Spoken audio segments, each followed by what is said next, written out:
Thank you, Madam Speaker. Madam Speaker, there's a technical hitch I've had. That's why the systems are not removing their names. So, Madam Speaker, I rise to add my voice, not praise, on this speech by His Excellency, the President's address to Parliament.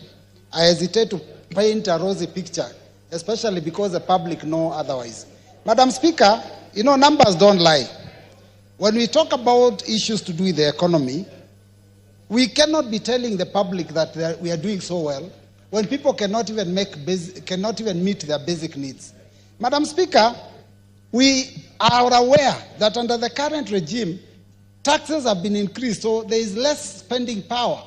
Yet, even despite that, there is very little new development that is going on in the country. Madam Speaker, we have heard here that Kenya's exchange rate has dropped. Madam Speaker, when this regime came into power, the Kenyan shilling was 123 exchanging to the dollar. Now it is 129. How is that a drop? When this regime came into power, they pushed it all the way up to 160. Now when they sort out the mess they created, now it becomes a drop. It is not a drop because we must compare this regime and the previous regime. Madam Speaker, we are being told that inflation is at a low of 2.7%. It is a simple calculation that you need to understand. Inflation is the price of goods and services. When people have no money to spend, then you cannot raise the prices because the prices are set by the laws of demand and supply. So if there's no money to spend, there is no demand. Therefore, prices cannot go up. So inflation obviously has to improve. So, Madam Speaker, on the issue of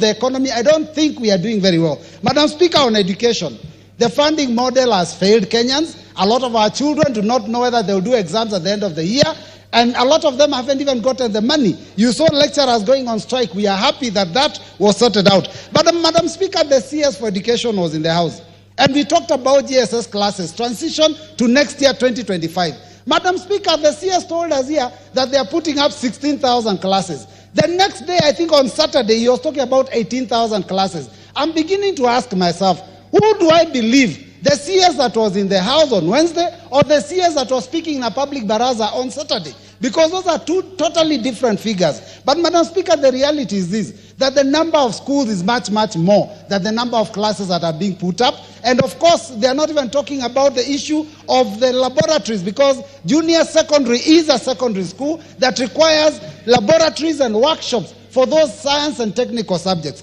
Madam Speaker, on the issue of housing, His Excellency the President told us there are very many houses that are now ready for Kenyans to purchase. And I ask myself, Madam Speaker, these houses are built on public land. These houses are built using our taxpayers' money. Why is the government selling these houses? Why can't you ballot and give those people that are lucky to get these houses? Because we have already, it's like you have built a road on taxpayers' money. You cannot pull a toll and start charging us. So it's the same thing. I think when it comes to issue of housing, the houses have been built. Let them be balloted and be given to Kenyans, because you cannot sell me something that you have built with my money. If it is my money and you've built it, it becomes mine. Madam Speaker, on the values and principles of good governance that the President was to deal with, the first one on Article 10(2)(a) is the issue of democracy and the rule of law. Madam Speaker, the agencies of government have been weaponized, always against the Kenyans.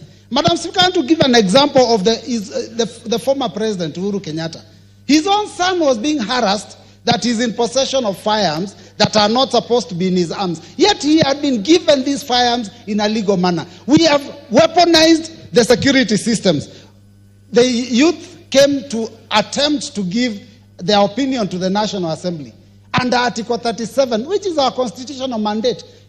The young man that was shot outside Parliament is a person from my constituency. Madam Speaker, tens of young people, the future of this country has been killed using government bullets. How is that supposed to be a good state of the nation, Madam Speaker? So I want to say on the issue of the rule of law, this regime has failed. On the matter of participation of the people,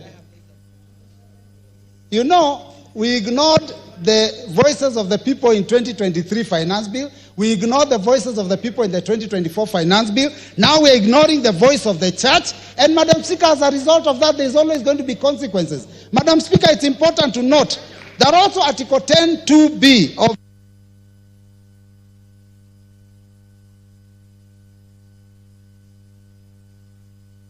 How come other people are getting...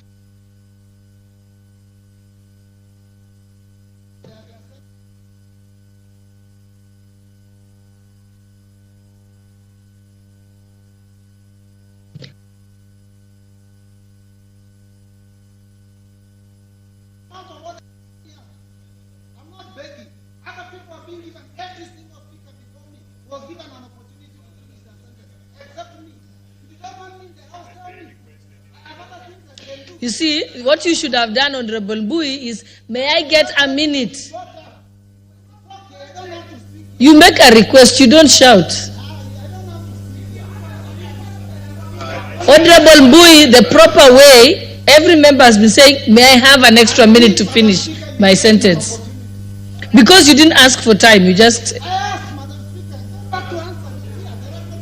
the Honorable Pukose.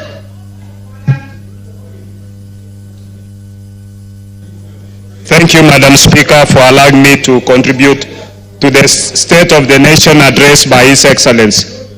Honorable Speaker, just to respond to some of the allegations made by my colleague Honorable Mbui, you remember that Honorable Mbui was part of the team that was demonstrating with sufurias on the head, claiming that the price for unga was very high. Right now, as we speak, as a farmer, the price of unga has gone down. When we came into government, the price of unga was 260 shillings. Today, as we speak, 2 kilograms of unga is 120 shillings, or down to even 100 shillings. Honorable Speaker, the price of fertilizer was 7,000 shillings.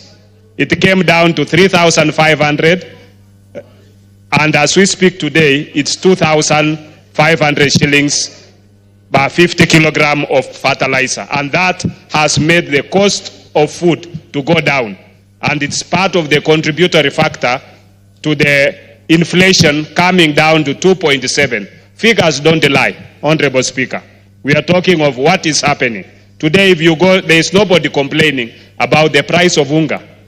So, Honorable Speaker, when we talk about even the issues about CPC, we know that when CPC was started by the President Uhuru's government, and President Ruto has done quite a lot. One, to be able to make sure that the CPC works.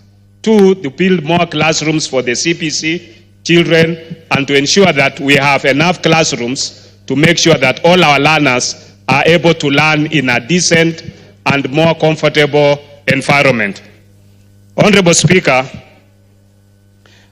this House passed the four health bills.